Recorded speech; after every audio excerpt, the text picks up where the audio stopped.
প্রথমে ফেরেশতারা কাবা শরীফ নির্মাণ করেন।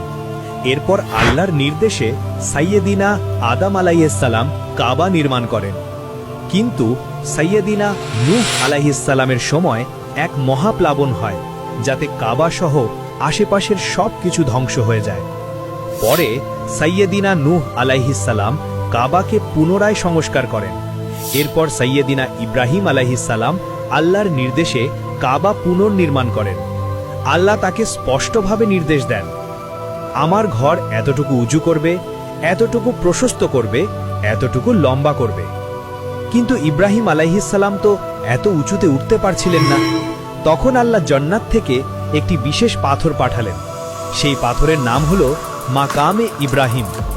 এ পাথরের উপর দাঁড়ালে ইব্রাহিম আলাইহিসসালাম ইচ্ছে মতো উপরে উঠতে পারতেন, আর নামতে চাইলে নিচে নেমে আসতেন। সুবহান আল্লাহ! কত সুন্দর আল্লাহর কুদরত! ভিডিওটি ভালো লাগলে অবশ্যই লাইক দিন এবং আমাদের চ্যানেলটি সাবস্ক্রাইব করুন।